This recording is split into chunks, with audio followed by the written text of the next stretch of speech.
Hello friends, welcome to our YouTube channel Edu Guidance. Myself Ruchi Gupta. Please like, share and subscribe our channel. आइए start करते हैं class 12 macro economics के chapter number 4 measurement of national income. हमने previous chapter में पढ़ा था कि national income major की जाती है जो कि होती है हमारी GDP, NDP, GNP, NNP, gross domestic product. It may be eight factor cost and market price both. National net domestic product, net national product, gross national product. Previous videos में हमने डिस्कस किया था इन सबका डिफरेंस। आज हम देखते हैं कि इन्हें कैलकुलेट कैसे किया जाता है। देखिए, नेशनल इनकम कैलकुलेट करना is a very complicated task for a nation, और किसी भी इकोनॉमी की ग्रोथ उसकी नेशनल इनकम के थ्रू ही जानी जा सकती है। तो यहाँ पे हमारे पास इकोनॉमिक्स में 3 मेथड होते हैं। Value added method. Value added method कहता है कि अगर मैं ए नाम का एक प्रोडक्ट लेती हूँ, जैसे कि सपोज करिए मैंने गेहूं लिया, घी लिया, यहाँ पे मैं उसमें कुछ एडिशन करती हूँ, वैल्यूज उसकी ऐड करती हूँ।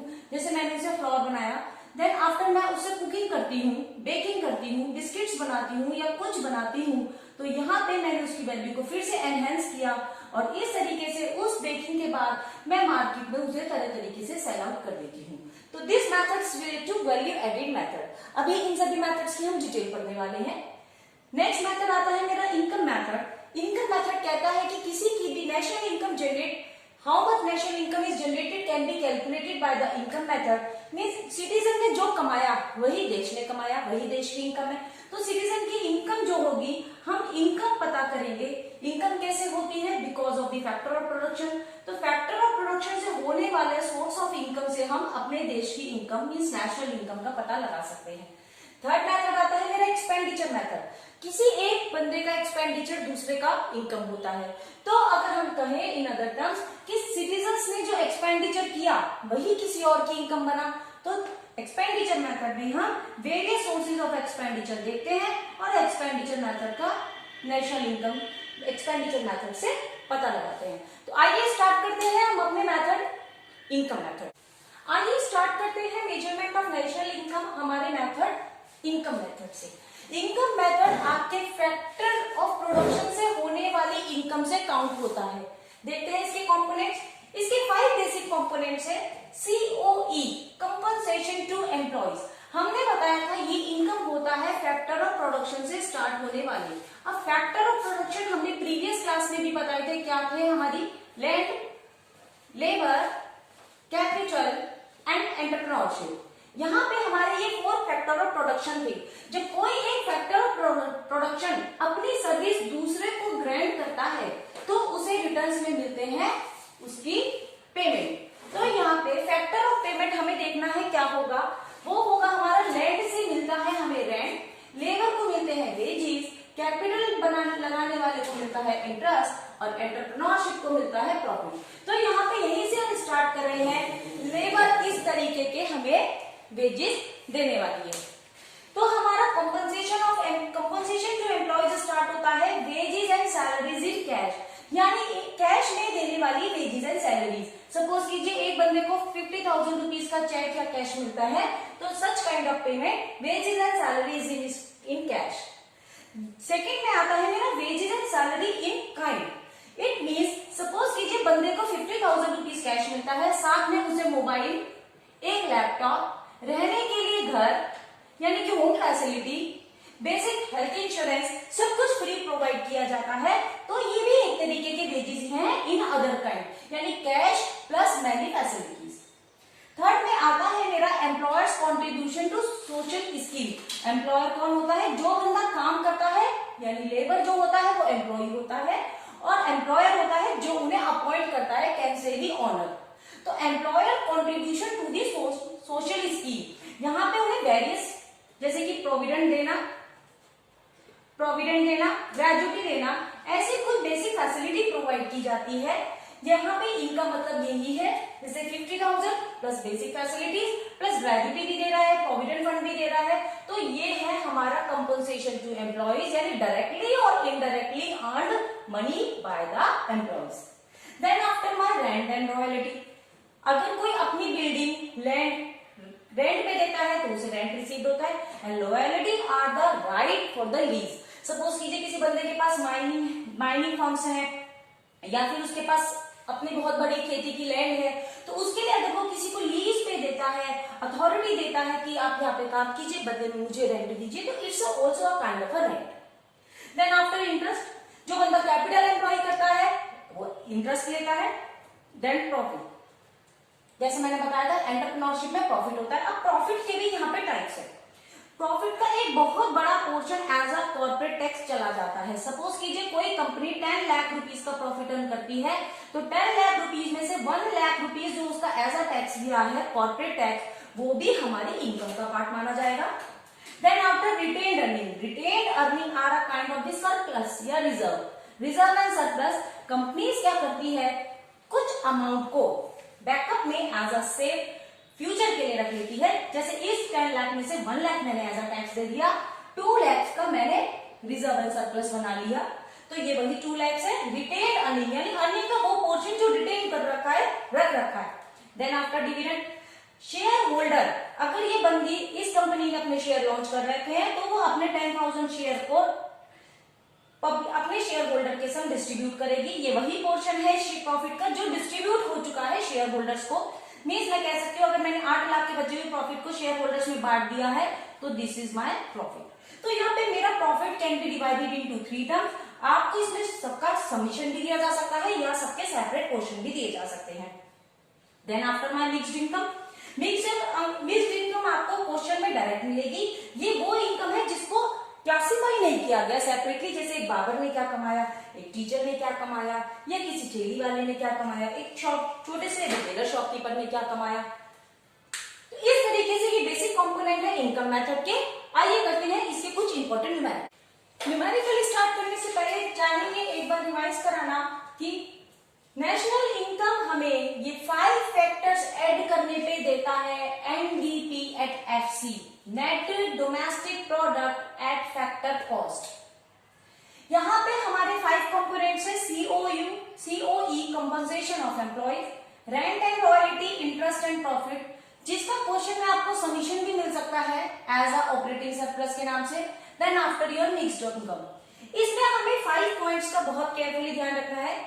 First of all transfer income means किसी भी तरीके की गिफ्ट्स, स्कॉलरशिप, पेंशन, ये सारी चीजें जो कि ट्रांसफर इनकम होती है, फैक्टर ऑफ प्रोडक्शन का पार्ट नहीं है, मीन्स फैक्टर इनकम नहीं है, वो इनकम इसमें काम नहीं करेगी।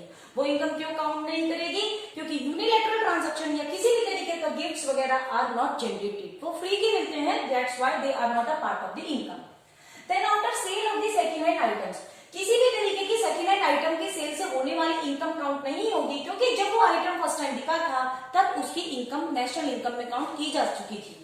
मीन जैसे एक कार जो फर्स्ट टाइम सोल्ड आउट होती है उसकी इनकम काउंट हो चुकी है नेशनल इनकम में। अब अगर वो कार रीसेल या रीसेल होती रहती है 2 टाइम्स 3 टाइम्स तो इसकी इनकम काउंट नहीं होगी।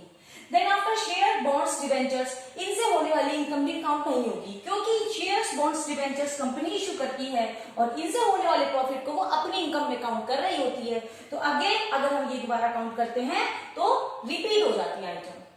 देन विंडफॉल गेन्स यानी किसी भी तरीके की लॉटरी, किसी तरीके का जीता हुआ प्राइज में आने वाला income, it's a kind of a transfer income also, तो यहाँ भी ये काउंट नहीं होती।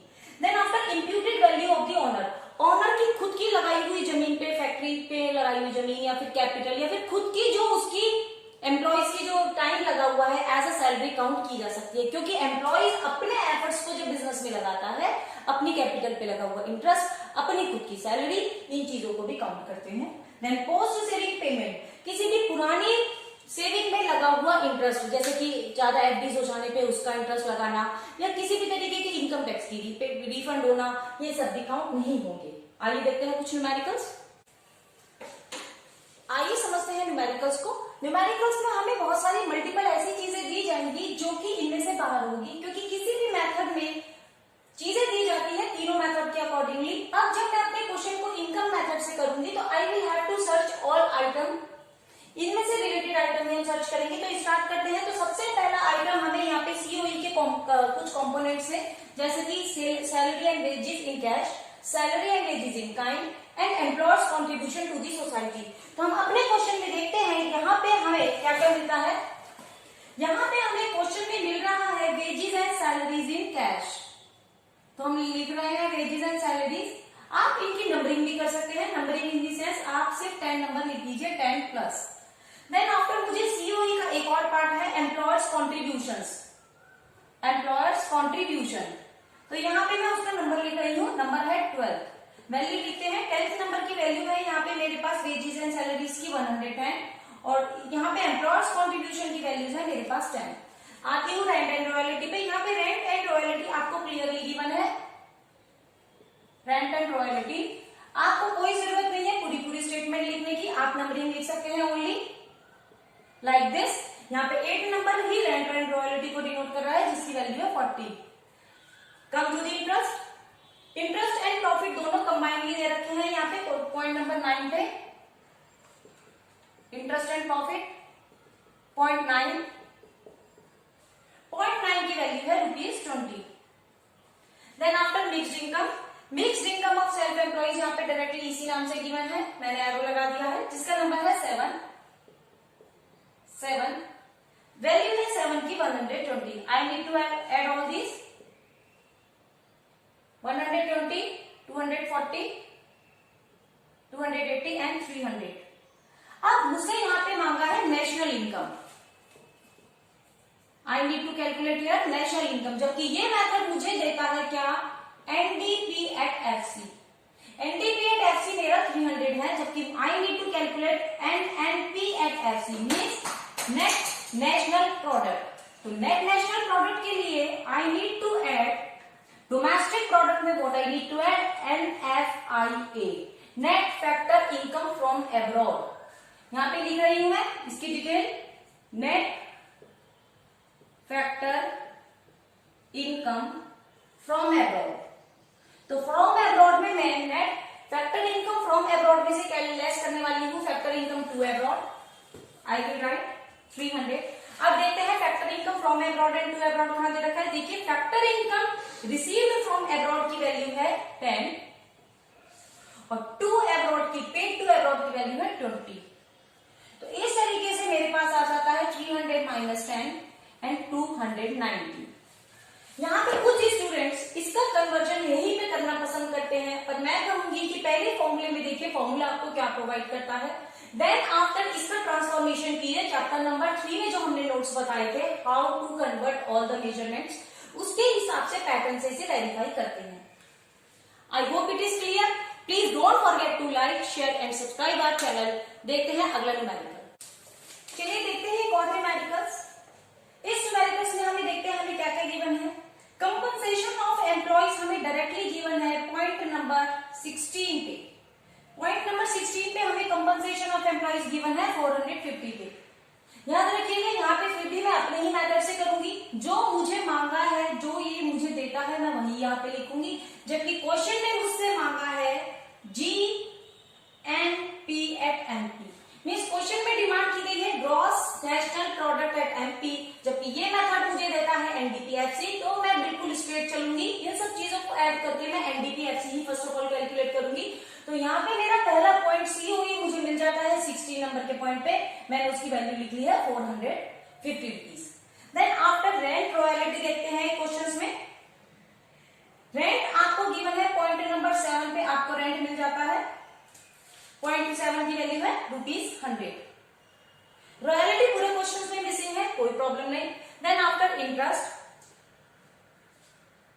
यहां पे मुझे इंटरेस्ट डायरेक्टली गिवन है पॉइंट नंबर 4 पे, वैल्यू है उसकी ₹90। देन आफ्टर प्रॉफिट, प्रॉफिट है मेरा पॉइंट नंबर 5 पे अवेलेबल, वैल्यू है 210। अब यहाँ पे देखिए आपको प्रॉफिट के साथ साथ कॉर्पोरेट टैक्स भी दिया है which is also part of the profit, पर जब मुझे डायरेक्ट प्रॉफिट का समीशन दे रखा है तो मैं उसके सबसेट्स नहीं चूज करूंगी, क्योंकि मैंने पूरा प्रॉफिट ही ले लिया है, पूरा प्रॉफिट ले लिया है, तो यहाँ पे कॉर्पोरेट टैक्स नहीं आएगा। देन आफ्टर मैं मिक्स्ड इनकम, मिक्स्ड इनकम देखते हैं।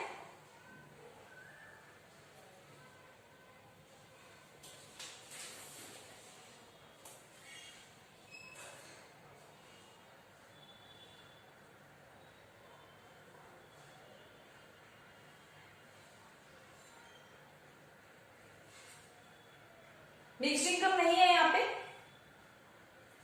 पॉइंट नंबर 4 आ चुका है, 5 आ